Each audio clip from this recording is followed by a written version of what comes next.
सब विधानसभा क्षेत्र में वर्कर्स का धन्यवाद कर रहे हैं। उसी कड़ी में आज लाने आए हैं। आज के साथ आप ये समझ लीजिए कि 7 हल्कों की हमारे वर्कर मीटिंग हो जाएंगी। अभी दोपहर बाद धन्यवाद और कल सिरसा करेंगे। सबसे पहले वर्करों का हम धन्यवाद कर रहे हैं तो उन्होंने इतनी मेहनत की। धन्यवाद तो सबसे पहले लोगों का है और फिर कार्यकर्ताओं का, और हमारा शीर्ष नेतृत्व जिनका मार्गदर्शन हमें मिलता रहा।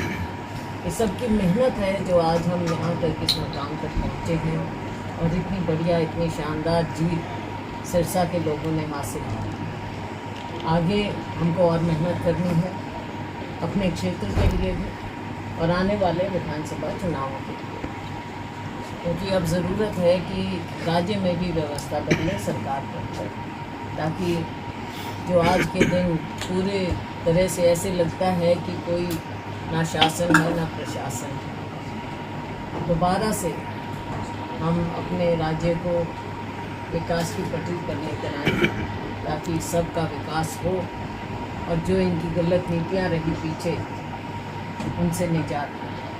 आपने देखा मिसाल के तौर पर किसान के साथ जैसे धोखा हुआ, गरीब के साथ चाहे फैमिली आईडी हो चाहे प्रॉपर्टी आईडी, हर चीज़ में घपला भी हुआ और अब जुर्माना भी उपभोक्ता को ही भरना पड़ता है। गलती सरकार की और प्रशासन की है, व्यवस्था की है, और अभी भी दिक्कत आ रही है किसको? उपभोक्ता। ये सारी चीज़ें बदलनी होंगी। सरकार होती है लोगों के लिए। आने वाला वक्त कांग्रेस की सरकार बने और लोगों को लगे कि हमारी सरकार। आपने मन से कार्यकर्ताओं को कहा कि अब लोकसभा के बाद हरियाणा की चुनाव की तैयारी करेंगे। बिल्कुल, 3 महीने मुश्किल से बचे हैं। वैसे तो 2 महीने समझ लीजिए, तीसरे महीने में आचार संहिता लग जाएगी सितंबर में। तो सबको मेहनत करनी है अभी, जो कि अब उससे आगे भी ये 3-4 महीने ही हैं जो हम मेहनत कर लेंगे और आगे आने वाले समय में सफलता मिलेगी हमारी सरकार। मैडम, लोकसभा चुनाव के दौरान बहुत ज़ोरों पे चला था मोदी लहर 400 पार। तो इसमें आपके पास ऐसा क्या जादू मंत्र था, आपके पास कैसे ऐसे रोचक तथ्य थे जिसके आधार पे आपकी शानदार जीत हुई है? बात ये है कि झूठ का ज़्यादा आधार ज़्यादा दिन नहीं चल सकता है, क्योंकि हर एक वर्ग अपने आप को ठगा हुआ महसूस कर रहे हैं। ये ज़रूर है कि मोदी सरकार ने जिस तरह से दबाव और दमन का अपना कार्यशैली अपनी बनाई, चाहे जो मेन स्ट्रीम मीडिया है, मीडिया को भी दबाया गया, असलियत सामने नहीं आने दी। कैसे एग्ज़िट पोल भी आपने देखे, कैसे एग्ज़िट पोल भी दिखा रहे थे 400, 370 कि कोई और नज़दीक भी नहीं है। लेकिन खुद मोदी जी भी और इनकी सरकार मुश्किल से सत्ता में आए हैं और आधा भी मार्क पार नहीं कर पाई। अभी ये सरकार चली है, मिली जुली सरकार है, जो कि शायद ये खुद अपने आप को भ्रमित रख रहे थे, देश को भ्रमित रख रहे थे, और असलियत दूर थी। असलियत ये थी कि लोगों का इन्होंने ध्यान नहीं किया, कभी धर्म के राजनीति की, कभी जाति की राजनीति की। लेकिन लोग, जब तक आप लोगों की ज़िंदगी को बेहतर नहीं करेंगे, केवल 2-4 अपने साथियों की ज़िंदगी बेहतर की होगी, लेकिन आम नागरिक बहुत पीछे पिछड़ गया था, गरीब और गरीब हो गया था। हमारे छोटे उद्योग बंद होने लगे थे, नौकरियां आप निकाल नहीं रहे। बहुत सी बातें हैं जो इनको पीछे ले गई, और हमारे लोगों का उत्साह था जो उन्होंने ये चुनाव अपना चुनाव समझकर लड़ा। हर गांव में, हर बूथ पर हमारे कार्यकर्ताओं ने मेहनत की और लोगों का मन था, एक माहौल बना जो राहुल जी की यात्रा से बना। उसके बाद हमने भी यात्रा की और सभी साथियों ने मिलकर ऐसा माहौल बना। मैडम, हरियाणा में 3 महीने बाद चुनाव की आप बात कर रहे हैं, तो क्या हरियाणा के अंदर ऐसा भी हो सकता है अभी दूसरी पार्टियां छोड़ के कांग्रेस में आएंगे, क्योंकि कांग्रेस की लहर है, तो उसमें क्या तवज्जो दी जाएगी? लोकसभा चुनाव परिणाम जो कांग्रेस के हक में है, विधानसभा में कैसी स्थिति देख रहे हैं? विधानसभा में पूरा प्रचंड बहुमत से हमारी सरकार बनेगी, साफ नजर आता है। कार्यकर्ता मैडम आपको प्रदेश के भावी मुख्यमंत्री के रूप में देखना चाहते हैं, उसको लेकर क्या हो, तो देखो कार्यकर्ता अपने बातें रखते हैं, नेताओं के कार्यकर्ता उनकी इच्छा होती है, सब है।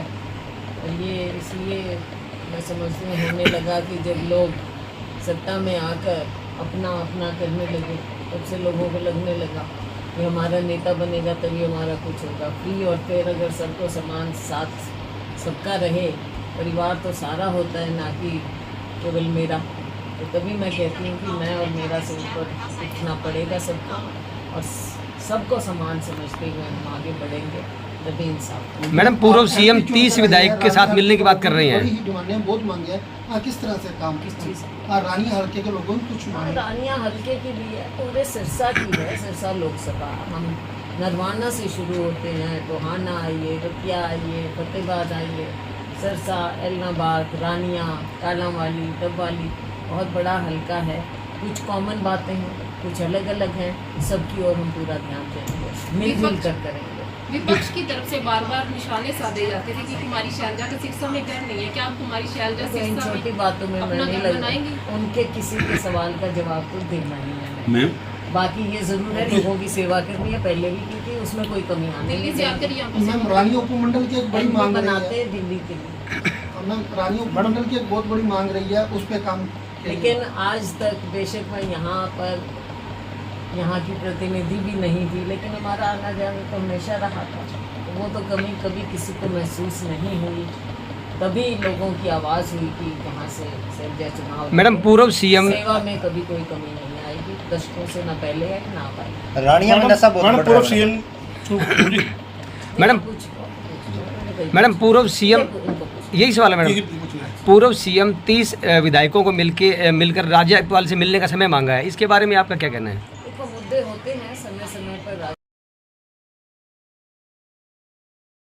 हमारे रहते आप बेरोजगार क्यों हैं? सरकारी नौकरी की सबसे अच्छी तैयारी, सबसे अच्छे अध्यापक, सबसे कम फीस, हरियाणा का नंबर 1 कोचिंग सेंटर ICS। संजीवनी अस्पताल, बाल एवं शिशु रोग, general surgery, plastic surgery, neuro surgery, नेत्र रोग, फिजियोथेरेपी, स्त्री एवं प्रस्तुति रोग, हृदय एवं शुगर रोग, हड्डी एवं जोड़ रोग, कार्डियोलॉजी, दंत रोग, इमरजेंसी चिकित्सक सुविधाओं में एक भरोसेमंद नाम है। ICU, NICU, cath lab, hair transplant, private कमरे, urology, CT scan, laparoscopy, accident, trauma, heart attack, जले का इलाज, डायलिसिस की सुविधाएं उपलब्ध हैं। सभी मरीजों को खाना फ्री दिया जाता है। आयुष्मान भारत हरियाणा सरकार और रिटायर्ड फौजी भाइयों के इलाज, इंश्योरेंस और TPA पैनल पर सभी सुविधाएं उपलब्ध।